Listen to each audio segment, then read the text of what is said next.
Hello, আমি Ruhi channel বলছি। ভেবে দেখুন, আপনি যে বিল্ডিংটিতে বাস করছেন এটি শুধু বাড়িই নয়, এটি একটি শহর। এই বিল্ডিংটিতে সকল প্রয়োজনীয় জিনিসপত্র চাহিদা একই ছাদের নিচে জড়ো করা হয়েছে। এখানে মানুষ শুধু লিফটে যাত্রা করে মুদির দোকানে, পোস্ট অফিসে, এমনকি নোটারি অফিসেও যেতে পারে। বাইরে ভীষণ ঝড় এবং বিশাল তুষারপাত থাকা সত্ত্বেও এই বিল্ডিং এ বসবাসকারী বাচ্চারা তাদের বিল্ডিং এর ভূগর্ভস্থ টানেল দিয়ে স্কুলে যায়। এটি আলাস্কার দক্ষিণে অবস্থিত হুইটিয়ার একটি উপকূলীয় শহর, যা উঁচু পাহাড় এবং সমুদ্রের মধ্যে অবস্থিত। এটি আনুমানিক 51 বর্গ কিলোমিটার বা 20 বর্গ কিলোমিটার এলাকা নিয়ে বিস্তৃত। এখানকার জনসংখ্যার জন্য শুধুমাত্র একটি আবাসিক এলাকা রয়েছে। হুইটিয়ারের বাসিন্দাদের জন্য তাদের বিল্ডিং এর করিডোরে হাঁটা মানে তাদের প্রতিবেশীদের রাস্তায় হাঁটা। মুদি দোকানে পাজামা পরে পুলিশ প্রধানকে অভ্যর্থনা জানানো বা লন্ড্রি রুমে মেয়রের কাছে ছুটে যাওয়া এই কমিউনিটির জন্য খুবই সাধারণ একটি ব্যাপার। এখন আমরা হুইটিয়ারে যাওয়ার জন্য আমাদের এই টানেলটি খুলে দেওয়ার জন্য অপেক্ষা করছি। এই টানেলটি হচ্ছে শুধুমাত্র একমুখী একটি পথ। আচ্ছা, আপনাকে ধন্যবাদ। আপনার দিনটি শুভ হোক। শহরের প্রবেশ এবং প্রস্থান নিশ্চিত করতে প্রতি আধা ঘন্টা অন্তর দিক পরিবর্তন করতে হয় এখানে। টানেলের অবস্থা এবং সময় সীমাবদ্ধতার কারণে সাইকেল এবং পথচারীদের চলাচলের অনুমতি নেই এখানে। প্রবেশদ্বারে ত্রিভুজ আকৃতির ছাদ তুষারপাতের সময় টানেলটির মুখ বন্ধ করতে প্রতিরোধ করা হয়। অ্যান্টন অ্যান্ডারসন মেমোরিয়াল টানেল একমাত্র রাস্তা যা হুইটিয়ারকে 80 বছর ধরে বিশ্বের বাকি অংশের সাথে সংযুক্ত রেখেছে। পাহাড়ের মধ্য দিয়ে যাওয়া এই 4 কিলোমিটার বা 2.4 মাইল দীর্ঘ টানেলটি মার্কিন সামরিক বাহিনী একটি রেলপথ হিসেবে তৈরি করেছিল এবং 2000 সালে এটি সকলের জন্য উন্মুক্ত করা হয়েছিল। হুইটিয়ারে যাওয়ার আরেকটি উপায় হচ্ছে সমুদ্রের উপর দিয়ে, কিন্তু স্থলপথে যাওয়ার একমাত্র পথ হলো এই একমুখী টানেল যা আপনি এখন দেখতে পাচ্ছেন। আমাদের অন্য পাশ দিয়ে একটি ট্রেন চলে গিয়েছে, তাই এখন আমরা পথ পাড়ি দিতে পেরেছি।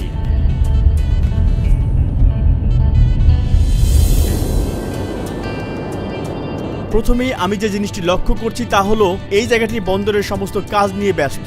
এখানে সকল ছোট বিল্ডিংগুলো মাছ ধরার সংরক্ষিত এলাকা হিসেবে ব্যবহৃত হয়। যেই বিল্ডিংটিতে সবাই বাস করে ঠিক এর পাশে এগুলো অবস্থিত। এটা দেখতে ঠিক সোভিয়েত ইউনিয়নের দেখা গঠনবাদী স্থাপত্যের মতোই। আমি বেগিস টাওয়ারের ঠিক সামনেই এখন, যেখানে পুরো শহর একই ছাদের নিচে থাকে। তো চলুন ভিতরে ঢোকা যাক। নিচতলার ঐতিহাসিক ছবিগুলো আমাদের অভ্যর্থনা জানাচ্ছে। স্নায়ুযুদ্ধের সময় মার্কিন সামরিক কর্মীদের সেবা করার জন্য এই ভবনটি 1956 সালে প্রথম নির্মিত হয়েছিল। এই 14 তলা বিল্ডিং এ মোট 196টি অ্যাপার্টমেন্ট রয়েছে। 1000 জন লোকের জন্য থাকার জায়গা সরবরাহ করার ক্ষমতা রয়েছে। এই বিল্ডিং এর ভিতরে রয়েছে একটি মুদির দোকান, একটি লন্ড্রি শপ, একটি স্টোরেজ এলাকা এবং বাচ্চাদের জন্য রয়েছে খেলার মাঠ, 2টি গির্জা, পৌরসভার অফিস, টানেল দ্বারা যুক্ত একটি স্কুল, একটি পোস্ট অফিস, এমনকি একটি নোটারি অফিসও অন্তর্ভুক্ত রয়েছে এখানে। শীতের সময় এখানকার মানুষ কয়েক সপ্তাহ ধরে বিল্ডিং এর ভিতরে অবস্থান করে। এটা যেন একটা ছোট বাজার যেখানে আপনি আপনার সবকিছু পাবেন। একটু সামনে এগিয়েই আমরা কোজি কর্নারে একটি স্টোর পেলাম। আমি দেখতে পাচ্ছি আপনি খুব ভালোভাবেই সকল কিছু মজুদ রেখেছেন। টিনজাত খাবার থেকে শুরু করে ব্যক্তিগত সকল পণ্য এই কোজি কর্নার স্টোরে পাওয়া যাবে। এই দোকানটিতে কোনো ফার্মেসি নেই, কিন্তু এই দোকানে ব্যথানাশক এবং সকল ধরনের সাপ্লিমেন্টারি ওষুধ খুব সহজেই পাওয়া যায় এখানে। দেখতে পাচ্ছেন এখানে টাইও রয়েছে, এমনকি ওষুধও রয়েছে। সবকিছু গুছানো এবং একসাথে সবকিছু পেয়ে যাবেন।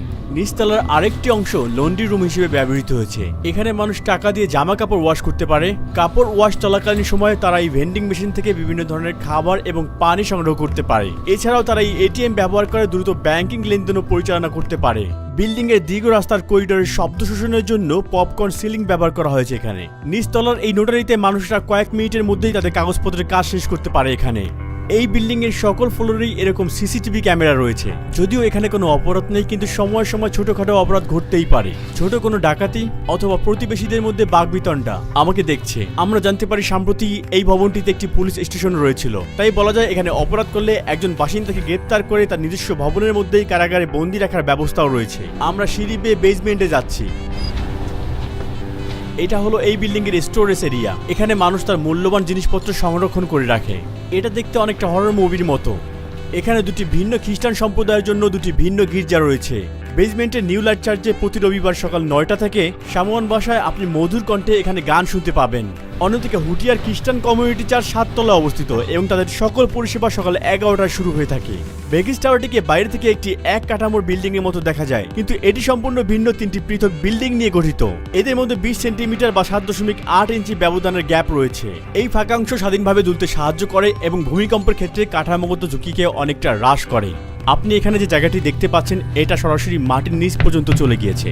আগুন এবং ভূমিকম্প প্রতিরোধী এই বিল্ডিংটি 1964 সালের গ্রেট আলাস্কান ভূমিকম্পকে গুরুতর ক্ষতি ছাড়াই প্রতিরোধ করতে পেরেছিল, যা 9.2 মাত্রার এবং বিশ্বের দ্বিতীয় শক্তিশালী ভূমিকম্প হিসেবে পরিচিত। সেই সময় শুধুমাত্র সুনামির কারণে ভবনের বাইরে থাকা 13 জন মানুষ প্রাণ হারিয়েছিলেন।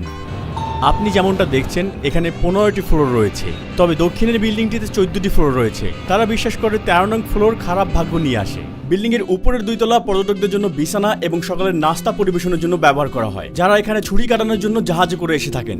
এছাড়াও একটি হোটেল রয়েছে এখানে। 15 তলার এই রুমটিতে সকল মালিকেরা একত্রিত হন এবং যে কোনো ধরনের সিদ্ধান্ত নেন। অন্যভাবে বললে পুরো শহরটির সিদ্ধান্ত এখান থেকে নেওয়া হয়। 3 থেকে 18 বছর বয়সী 35 জন শিশু এই ভবনটির এই স্কুলে পড়াশোনা করে। শুধু পড়াশোনাই নয়, সকল ধরনের ফিজিক্যাল ফ্যাসিলিটি এই স্কুল দ্বারা তারা প্রদান করে থাকে। হুইটিয়ার কমিউনিটি স্কুল শহরের একমাত্র শিক্ষা প্রতিষ্ঠান। এটি একটি টানেল দ্বারা বেগিস টাওয়ার সাথে সংযুক্ত, তাই শিক্ষার্থীরা চাইলে তারা শুধু পায়জামা এবং চপ্পল পরেই এই টানেলের ভিতর দিয়ে দ্রুত স্কুলে যেতে পারে। এই শিশু শিক্ষার্থীদের জন্য তাদের স্কুল এবং বাড়ির ধারণা প্রায় একই রকম। এই রুমটিতে শিক্ষকরা তাদের শিক্ষার্থীদের জন্য সকালের নাস্তা বানিয়ে থাকে এবং একই পরিবারের মতো সকলে নাস্তা খেয়ে থাকে। শ্রেণীকক্ষগুলো বিভিন্ন স্তর এবং গ্রেডে ভাগ করা হয়েছে। যদি কোনো শিক্ষার্থীর হোমওয়ার্ক করতে সমস্যা হয় অথবা সে যে কোনো ধরনের সমস্যার সম্মুখীন হয়, তাহলে সে চাইলে সব সময় তার প্রতিবেশী শিক্ষকের দরজায় নক করতে পারে। You've seen the mountains and stuff. I've lived everywhere, and you can't get the views like that here. We're isolated from the big city and the big everything that's going on in the city. You feel like everybody's your neighbor. এখানে আসলে কতজন মানুষ বাস করে? I think the whole population of Whittier is like 300. এই building এ থাকা মানুষের গড় বয়স কত হতে পারে? Range between maybe like 30 to 50 years old, I would assume. আপনি যখনই হুইটিয়ার চারপাশে ঘুরে বেড়াবেন, এখানের মানুষের চেহারা বৈচিত্র্য এবং বহু সংস্কৃতির প্রভাব দেখে আপনি অবাক হবেন, যেটা আপনাকে মহাজাগতিক শহরের একটি অনুভূতি দেবে। এর কারণ এখানে অনেক প্রশান্ত মহাসাগরীয় দ্বীপবাসী মাছ ধরা শিল্পে কাজ করার আশা নিয়ে এখানে আসে। We have a very large Samoan population here, Filipinos, some native, some white. The school is very diverse. I think that if they sing happy birthday, they'll sing happy birthday in maybe 2 or 3 languages. আপনি কি বলবেন কেন এখানকার মানুষ একই ছাদের নিচে একসাথে বসবাস করে? Well, so you can't hear, there really isn't a lot of usable land. The rest of it is either owned by the federal government or it's owned by the railroad. Like literally this is really the only place to live. এই ভবনটিতে একটি মেয়রের কার্যালয়, police বিভাগ এবং একটি কারাগারও আছে, তাই না? All in here. Yeah. কখনো কি দেখেছেন জেলে কাউকে পাঠানো হয়েছে? Yes. I remember when a cop handcuffed a man to the stop sign outside there and left him there for a while. আমার মনে হয় এখানে একটি ক্লিনিকও আমি দেখেছি, তাই না? It was on the 3rd floor, and that was actually so convenient. এখানে থাকা রুমগুলোর গড় ভাড়া কিরকম হতে পারে? 1 room, 700, and 2 rooms like 1,000, 3 rooms is 1,200. It's all including the utilities. হুইটিয়ার একটি সাধারণ রুমে আপনাকে স্বাগত। এখানে একটি রান্নাঘর রয়েছে। এই ইউনিটটিতে 2টি ঘর রয়েছে। আমরা দেখতে পাচ্ছি তারা এখানে সিডি, ডিভিডি, এমনকি তারা এখানে পুরাতন ক্যাসেটও ব্যবহার করছে। তারা এখানে গড়ে বর্তমান ইউএস প্রযুক্তির প্রায় 20 বছরের পুরনো প্রযুক্তি ব্যবহার করছে। আমরা এখানে একটি অনেক পুরনো টেলিভিশন দেখতে পাচ্ছি। এছাড়াও তারা এখানে সকল পুরনো আসবাবপত্র রেখে দেয়। এই অ্যাপার্টমেন্টটি একজন ক্রেতার কাছে $1,75,500 বিক্রি হবে। আপনার কাছে এখানে থাকার খারাপ দিকগুলো কি কি? It has this depressing side. Over here you can hear a pin drop or the wind blowing in the window. বিশ্বের অন্যান্য অংশ থেকে বিচ্ছিন্ন হয়ে তারা এখানে একটি জনপ্রিয় সংস্কৃতিতে পরিণত হয়েছে। এখানের মানুষ হুইটিয়ার প্রিজনাল লেখা পোশাক পরে ঘুরতে দেখা যায়। এখানকার বাসিন্দারা টানেল অপারেটিং এর একটি নির্দিষ্ট সময় কঠোরভাবে মেনে চলে। যদি তারা কোনো কারণে বাইরে সময় কাটাতে চায়, তাহলে তাদেরকে অবশ্যই টানেল বন্ধ করার সময় রাত 11:15 আগে অবশ্যই ফিরতে হবে। অন্যথায় পরের দিন সকাল 5:30 পর্যন্ত তাদেরকে গাড়ির ভিতরেই ঘুমাতে হবে। Came all the way here and missed the tunnel. Ended up camping on the other side and hoping you got enough fuel for your heater. If anybody commit any crimes over here, so you cannot escape. Yeah. They call the tunnel and they close that door.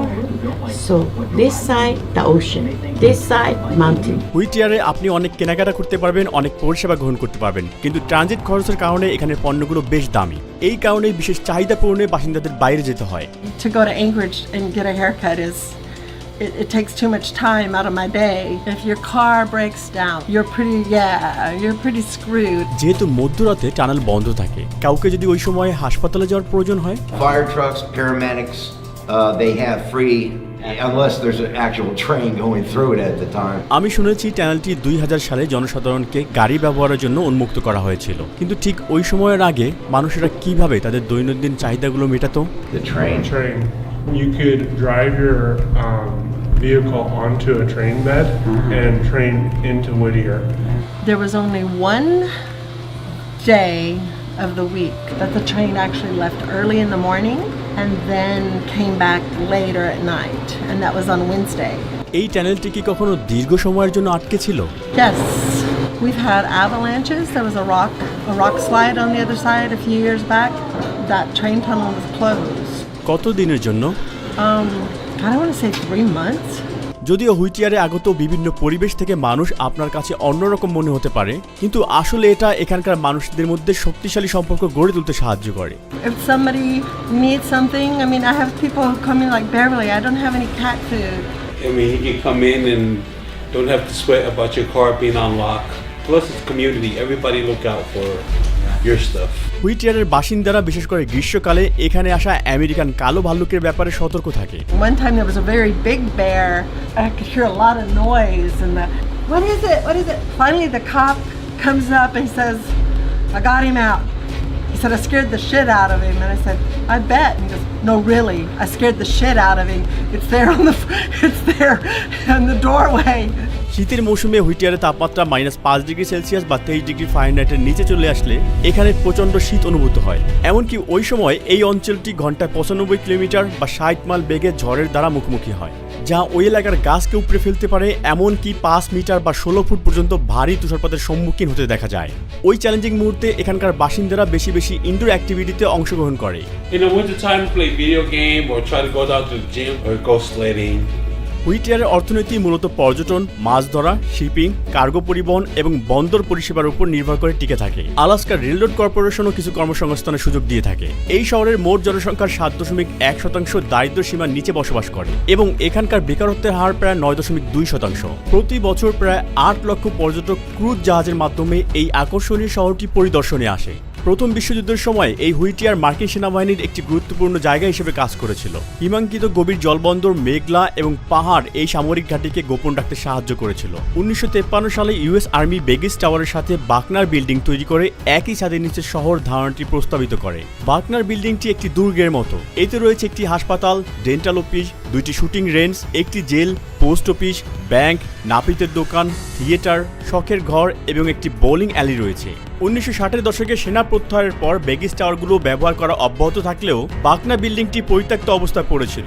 এই বিল্ডিংটি এখন একটি পরিত্যক্ত কাঠামো, যার মেঝেতে বিয়ারের can, দেয়ালে আঁকা পুরনো ছবি। হয়তো ভিতরে গেলে দেখা যাবে এখানে ভাল্লুকেরা শীত থেকে বাঁচতে এর ভিতরে বসবাস করছে।